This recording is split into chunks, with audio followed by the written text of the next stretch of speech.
Welcome to Ceasefire, where civics meets civility and engagement meets empowerment. Ceasefire is hosted by former Boerne ISD trustee and owner of the Boerne Bookshop, Dale Adams, and by former Boerne City Council member and local insurance agent, Ron Cisneros. Ready, aim, ceasefire. Good morning, Kendall County. My name is Dale Adams. This is Ceasefire. And I'm Ron Cisneros. And today we've got a guest. We've got Carlin Friar in, and he's going to talk to us a little bit about himself and then a little bit about banking in Boerne. Welcome, Carlin. Thanks for coming down. Absolutely. Thanks for having me on. Looking forward to visiting today. Yeah. I heard that there is a new Mexican restaurant for every new bank in Boerne. Is that true? I'm pretty sure there's twice as many banks now as there are Mexican restaurants. That is something I have noticed, too. And I was going to ask you about that later, why we have so many banks. Well, it's because of all the money the Mexican restaurants are making. Oh, they got to deposit it somewhere. Yeah. Oh, okay. I love that. I love the concept. I love the concept. So... Well, Carlin, why don't you start off and tell us a little bit about yourself? I think you're a native, right? Yeah, didn't grow up in Kendall County. I lived in Leon Springs area, but I've called Boerne my home forever. We live downtown. My wife and I and our 3 kids still live right downtown Boerne, and I actually measured it out last year, and the furthest I've lived from where we are right now is 18 miles. People tell me my umbilical cord apparently didn't stretch very far. So. A lot of local ties there. Yeah. Kind of grew up in that Leon Springs area, like I said, and some of it was on Old Fredericksburg Road, some of it on Ralph Fair Road. My parents' fence line was the dividing line between Boerne ISD and Northside ISD. We lived on the Northside ISD side. Elementary school, middle school, and just started high school. I went to Northside, and then my parents moved literally around the corner, across the fence, to build and got into Boerne ISD. So my brother and sister came all the way up through Boerne ISD. And I was able to graduate from Boerne High School, so that was great. Okay. Yeah. How many years did you have at Boerne High School? 2. Did you have any, regrets, or were you mad at your parents for moving you halfway through high school? Oh, heavens, no. Just the opposite, actually. Because, again, I was baptized in the Lutheran Church here, confirmed in the Lutheran Church. Basically, when I left Clark High School, there were 1,000 people in my class. When I came to Boerne High School, there were 880 kids in the school. And so, and I knew a bunch of them just from, whether it was sports or whatever else it was, Little League and things like that. It was a big difference. Yeah. Holy smokes. Yeah. But no, it was such an easy transition, just, primarily because I had great relationships. So good friendships. Okay. And did you get into banking right away, or did you Funny story how I got into banking. So when I turned 16, the month after I turned 16, one of my mom's cousin's husband was the president of a bank, and he calls the house. We didn't have a cell phone back then. And he said, "Do you want a job?" And I said, "No, I want a car." Yeah. Well, I can't give you a car, but I want you to come down to the bank and talk to so-and-so. And so I did, and it was a little bank called Bank of Leon Springs right across from what's now Rudy's Barbecue. Back then it was Rudolph's Country Store.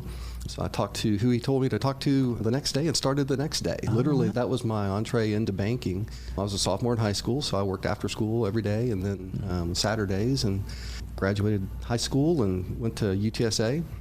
Had aspirations of doing law enforcement, FBI, DEA, something like that, but my degree was in criminal justice. And so at that point in time, if you wanted to go into FBI or DEA, they wanted 5 years of hands-on experience. Well, I didn't have that, so I had a criminal justice degree. So about the same time, the bank made me an offer I couldn't refuse, and so that's where I've stayed ever since. So financial services was it. Okay. Have you gotten to use any of your criminal training? I tell people I keep the criminals out of the banks. Yeah. Good. It's actually been fun. Banking is a lot. Talk about the C's of banking and loans. You talk about, what your credit looks like, what your cash looks like, cash flow. And to me, the biggest one is character. And so, I'm a big character person, and I tend to, or I like to believe that my background in my education on the criminal justice side is, I tend to be a pretty good judge of character. So we got some characters in Boerne. We do have some of all different types, but that makes it a fun place, doesn't it? This is my 38th or 39th year in banking or financial services, so what I know how to do. And you've opened several banks, actually. I have. You run the gamut of what goes on in banking. It's pretty interesting. There's really basically nothing I haven't done in banking. So, whether starting out as a teller or doing, new accounts, and then I've done accounting. I've been in charge of selling foreclosed properties. I've run data processing centers. I've done wire transfer systems. I've set up literally from the ground up a new bank. in Austin for an investment group. But then just opening branches has been a lot of fun. So, you build relationships, and, you hope those relationships are strong enough to get people to come and do business with you if you move. And a lot of the movement comes from acquisition. I worked for an investment group for a while. We would buy a distressed bank, turn it around, get it profitable, and then sell it off, and then we go find the next one. And so the movement, that was pretty much when I was on the operational side of the bank and not lending and management. But now it's about relationships. So that's what I like to pride ourselves on with the Bank and Trust. So you're at, it's called the Bank and Trust, right? The Bank and Trust. Yeah, down on Bandera, right? Yep, we're on Bandera Road, right across from Sonic. The bank originated in 1910 in Del Rio. So been around for 115 years. We have offices in Brackettville, Del Rio, Sonora, San Angelo, Kerrville, and now Boerne. So. Okay. Mature markets, Del Rio especially, Brackettville, they're great deposit generation. There's not a lot of loan activity. Expanded into San Angelo and Sonora, and doing very well in those markets. But there's really been a desire to come into some faster growing markets, so it made sense to land in the Hill Country. So, like I say, I started with them in July of 22. They asked a couple of us to come over from where we had been before. My counterpart, the bank that we were at in Kerrville, opened a branch for Bank and Trust in Kerrville, and then I did the same thing here in Boerne. Sort of all over the outside the city kind of area. Yep, exactly. Exactly. Our biggest city that we're in is San Angelo, and it's primarily because it's a college town, but there's a lot of military there too. So Carlin, you already established you've had a long history here. I've had the opportunity to hear you speak a few times in council chambers. You're very passionate about economic development. Is that fair to say? And a lot of the changes that some people find upsetting, you've embraced rather warmly. So I think you have a unique perspective being a native. And maybe take us back to, and I'm not calling you old, but maybe take us back to, It's okay. I think you are younger than I am, but I'm getting there. Walk us back to your high school years and what this town looked like back then. Maybe give us an idea of why you feel the way you do. When I graduated in high school, it was 89, and Boerne was certainly not the thriving place that it is today. It wasn't a ghost town, but there were buildings that were boarded up and businesses that were closed, and drive through South Texas or drive on the way to Corpus Christi, going on 181 or something like that. You hit some of those towns, the Pettises and the Sintons and things. I don't want Boerne to be that kind of community. Yeah, it's sad to see. It really is. Economic development to me is not about, how fast can we grow and let's see how big we can get, because if we want that, we can drive down the road. We have the ability to drive down I-10 and go to San Antonio. Yeah. But people move here, I hope, because of the schools. We hear that a lot. But they move here because they have the opportunity to step away from the necessarily big box stuff, the big city stuff, hopefully the big city politics, and be in a community that is real respectful about the growth, but not crazy about it. Now, naturally, in economic development, businesses go where the money is and where the people are. That's just going to follow the population growth, and that's something no one's ever going to change. You can't change that. But I believe that economic development is important for improving cities. If you don't have a thriving economy, you don't get to improve your roadways. You don't get to improve your infrastructure. Your sewer systems are going to go, unmaintained and not working right. And so having an increasing population, an increasing tax base and things like that's important just for maintaining what you have. Right. Yeah. And I guess when it comes to economic development, just from a banking standpoint, if I talk about that, the City of Boerne and then the Economic Development Corporation, Boerne-Kendall County EDC, I sit on that board as well. And to me, that is about, what are we striving to bring to our community, right? As a banker, I don't sit on the EDC board and contribute to the EDC because I'm going to have the inside track and that I want to, call and I'm going to know who the secret new, person is coming or business is coming. To me, it's about providing an environment that is welcoming to the right kind of businesses, and that ultimately there's a bunch of banks in Boerne we already talked about. My hope is that my bank gets the fair share of that. And we're a community bank. The Bank and Trust is just over $500 million in assets, but there's a place for every bank that's here. The big banks, the Wells Fargos of the world, the Bank of Americans of the world, the Frosts of the world, they're great banks, and I don't say anything bad about them. The difference is the bigger you get, the less control you have locally. So I'm a big relationship person. So being able to make decisions, take care of our customers, be nimble and things like that, I've always been a real community bank guy. Even when we worked for the investment group, I worked for the investment group, and we'd buy distressed banks, we would turn them around and we'd sell them off to a big guy. Well, I would stay with the big guy for a couple of months or whatever until we found the next one. And man, I always looked forward to finding that next small community bank to go to because you can just have such a different impact. Yeah. The development in Boerne has been interesting to me. I mean, everybody complains about big box stores and stuff, but you look around Boerne, and there's a lot of local shops. I mean, downtown Boerne, there isn't a big box store here, Right. you know, and even farther out, there's a lot of homegrown stuff going on here. You know, if I think of, you know, what's on Main Street that's big box, really, you know, the closest you're going to come to is, I don't even know. You know, the biggest shopping center or strip center is where Planet Fitness is, and you've got Specs and Ace there, but Ace is locally. I mean, you can't have anybody locally owned more than the Taylors. Chris and Holly, I love them. I was actually in their wedding in 1988. So, so You are old. I am old. I know. Great people. So I call that a local business. That's not a big box store. Yeah. Okay, with that, we're going to take a quick break. This is Ceasefire with Dale and Ron. We'll be right back with Carlin Friar.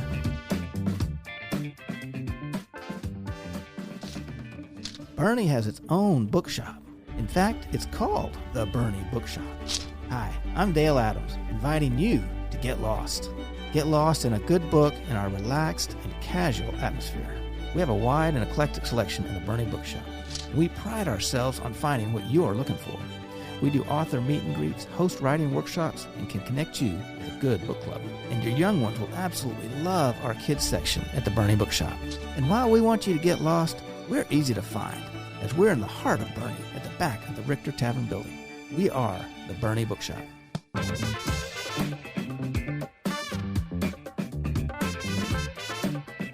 Welcome back to Ceasefire with Dale and Ron, and we're talking to Carlin Friar, and he's talking about the banks. And I don't want to get too technical, I guess, but could you talk a little bit about how banking affects the money supply, which affects the economy? So, like, there's this cycle of banks and loans and stuff. So, you know, I guess let's start this as a young kid, right? What do young kids do?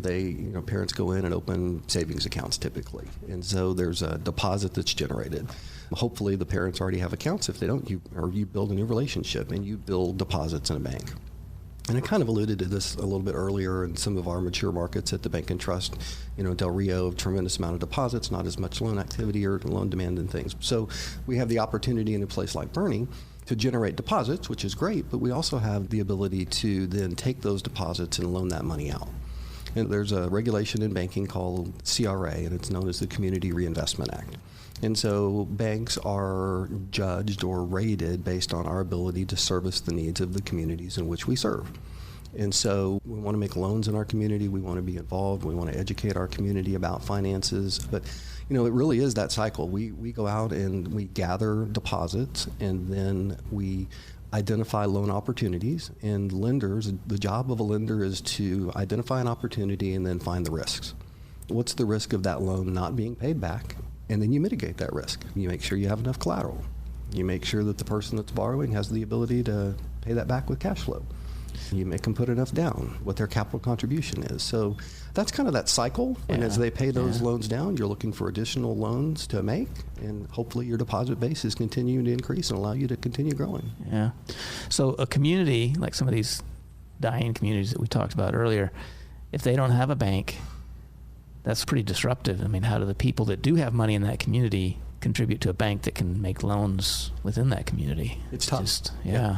So it's hard on the community because their deposits are going to an institution that's probably not local. Right. And that institution may or may not be making loans into that community, which makes it challenging. Now, they should be. If the banks get to define their delineated lending area. But when you define that area, let's just say mine is Kendall County for my branch, then I need to be lending in all of Kendall County. I can't just say I'm going to just loan in Boerne and I'm not going to loan on, this side of the river because, there's a lower rate. We have to be so careful with where we're loaning money and no redlining and things like that. And so going back to your question about those small communities, they have the ability in today's world to bank wherever they want to, right? Yeah. COVID did more for the advancement of technology and banking than, people get mad when I say this, than any IT department or marketing department. Because when COVID hit, you couldn't go into banks. Everybody had to learn to make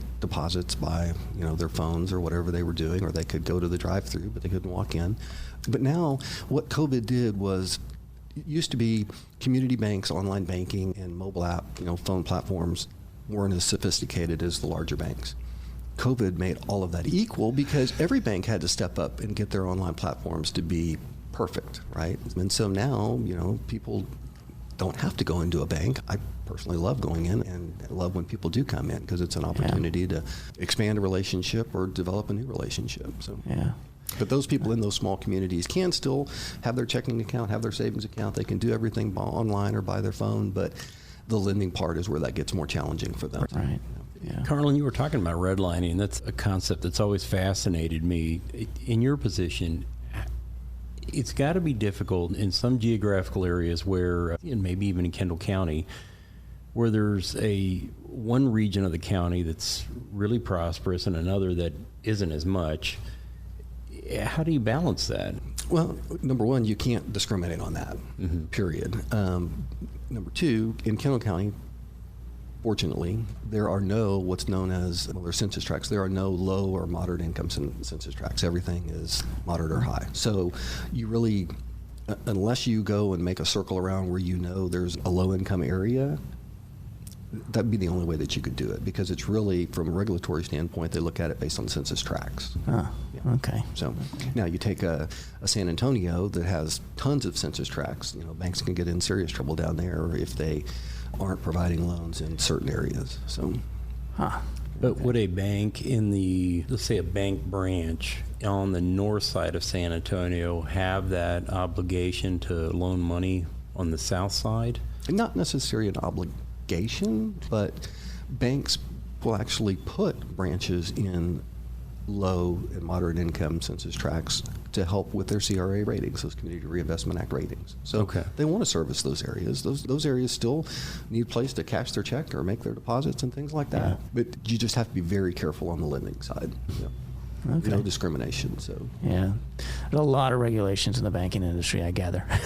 There's a lot of regulations, yes, and acronyms. I was going to ask you why we have so many banks in Boerne, but I think we've probably gone over that. We've really covered that. All of us have our own kind of niches in the things that we serve. Again, I go back to me being a relationship guy. I'll do any kind of loans, but I love being able to sit across the desk from somebody and having a conversation and learning what their needs are. But there's Boerne as Boerne ISD, being on the school board, we're known as a property wealthy district. Every June 30th, or the data is as of June 30th, the FDIC collects what's called a summary of deposits, and they will capture, every bank is required to report to them what their deposit balance is in the county in which that branch is. For example, in San Antonio, a bank may have 17 branches, so they're going to add up their deposits from that entire county. But for us, it's simple. We only have one branch here in Kendall County. We only have one branch in Kerr County. But that report then comes out, and anybody can go online and look at it, but it tells you what the deposits are in that county. And so then a bank's got to decide if there's enough competition or is there enough differentiation in the services that they provide that it makes sense to come and plant a branch here. Right. But that's how that information is gathered. Every bank reports that. And then you can look at trends, right? You can go look at last year's report. You can look at this year's report and see what the growth in deposits has been. I'm going to throw in the book that I brought today, and I'm not sure if you approve of this because he doesn't like debt. But Dave Ramsey. But we at the Boerne Bookshop, we always bring up a book at every show. And he's got a book. Dave Ramsey has a book called Totally Money Makeover, and he has a radio show too, I think. He talks a lot about how to take care of your money and to prosper as much as you can throughout your life. And we have that at the Boerne Bookshop. I always bring up books. I love that. I love that. I think, Dave Ramsey's philosophy is great. Don't spend it if you don't have it. And I think that's as parents, I have 3 kids actually going to be 22 at the end of this month. Our job is to educate our children on how to be financially savvy, which is what they should be doing. And that's not as prominent and taught as much as we would think that it is these days. And being in the bank and talking to people, and they come in and they want to ask for a loan, and they haven't done any savings, or maybe they went and got a car loan, but they didn't put any money down. And it's a challenging time that we live in, and I really hope that we can change that to where, as our children are growing, they're getting more financially savvy, because I think it's kind of fallen off. Yeah. Do you find you do a lot of educating of your customers? Absolutely. I love to do that. I love having those kind of conversations about, your loan rate is this, but if you have put this much more down, then I can drop your rate to this, right? Banking is all about risk and reward, or risk and rate.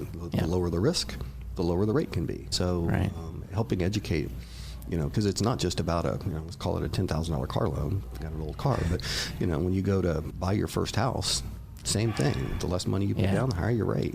Yeah. So Okay. A $10,000 car loaner. We back in the 80s again? You can do those. I've seen it. Yeah, I've seen it. I haven't seen a $10,000 car in ages. I've got one if you're looking for one. Trying to get rid of one right now. One of my sons sold one of those earlier this year. So. I heard all about the tragedy of your daughter's car. Oh my gosh, yeah, poor thing. It was a rough week in the Friar household. I actually had a malfunction in my truck driving on I-10 going into San Antonio 2 weeks ago yesterday, and had a coil spring come off and tore a tire up and everything. And so I had to get my truck towed, and that was on a Wednesday. And then 4 days later, Chloe had a mishap, and her car went. We took it and parked it at Joe Hudson Collision Center. And then last Wednesday, my wife Susan called me and she goes, "He's fine," which is never a good way to start a conversation. My son Grant was leaving UTSA, sitting at a stoplight, not moving at all, and somebody pulled out from Costco, hit another car that was driving by and spun them around and into him. So within 2 weeks, all three of our vehicles were in the shop. So and folks, this is why we have a lot of insurance agents in Boerne too. Yeah, exactly. And car dealerships. Life happens. It does. It does. Yeah. So fortunately, Grant's was not his fault. Chloe, she'll learn from it, and hopefully we'll move on down the road. And it is what it is. That's why we have insurance. And I thought she was just working us for a higher tip the other day. You didn't have a car accident. Oh, yeah, she did. Yeah. Well, I want to tell a story. Now, you're on the board of the Boerne ISD, yes. And I was also, and we shared some time on there. We did. And it was good. And I want to tell a couple stories. You may remember these a little bit, but I have a point to why I want to tell this. Okay. 2 things happened between us when we were on the board that made an impact on me. One was we had a vote once very early on about some discipline measures within the district. And I knew which way it was going to go, and you knew which way it was going to go. But I disagreed with the consensus, and so I voted no. And my point was I felt the discipline should be handled at the school level rather than district level. And when we voted, you voted along with me, and we talked about it afterwards, and you said that you felt that I shouldn't be there by myself. And I appreciated that. Now, another thing happened later on, a slightly different thing. I'll get back to this first one in a second. We were coming up for a bond. This was a bond a little while ago. And I had an issue with just the way bonds are structured. I had issues. And we had a meeting. And did I go overboard? I don't know. I was passionate about my viewpoint about how bond structures were. Mm-hmm. And I may have talked a little longer than I should have. And then afterwards, you and I met together, and we talked about that process of how we interact. And you weren't correcting me in so much as you were letting me know that there's better ways to do things. And those 2 things made an impact on me because it shows that you have a strong sense of nurturing a process in a system. On the first case, you were nurturing different views. In the second case, you were nurturing, let's address issues, I don't want to say more respectfully. I didn't think I was disrespectful, but in a more level-headed way. And so I felt that you had a good sense of how to nurture a good process within a leadership environment. And I appreciated that. And I appreciate what you've done for the school board in that respect, because I think you've done a lot of that over the years. And this is just the case where between us. And I want to thank you for that, because I thought that was a good thing. I appreciate you saying that. To me, there's a role of governance, and it's really understanding whatever that role is. There's an executive, and then on a board, you're not running the schools, you're not doing any of that. But to me, and it also goes back to what I talked about earlier about character, right? I'm a firm believer in praise in public and counsel in private, and believe that you should always be propping people up every opportunity you get. I knew which way that vote was going to go too, but I didn't want you out there by yourself, and I thought it was important to show some solidarity there. And then the bond thing, it's great to be passionate about bond stuff. It's really what it was. It was passion, and how we communicate and just respect each other is always important. And so I'm never I shouldn't say I'm never, because if somebody crosses the line, I would. But there wasn't any reason. You didn't go overboard or anything like that. You were passionate about your position, and that was important. But I just appreciate people that step up. You and Ron have both stepped up. We got to serve on the school board. Ron's been city council in the past, and so knowing and understanding the role and responsibilities of those elected boards is huge. So thank you both for what you've done. Well, thank you. Yeah, well, thank you. And I think we are wrapping up. Thank you, Carlin, for coming to visit with us and telling us all about the banking system in Boerne. And I've learned a lot. I think it's interesting. I wish you luck. Well, I appreciate the opportunity to spend time with you boys. Okay. Both. Hey, both boys. We're immature. Yeah, sometimes. So this is Ceasefire, and if you've missed any of this, you can always go to BoerneRadio.com and listen to our podcast, catch up on this one or any of our other episodes, and we'll see you next week.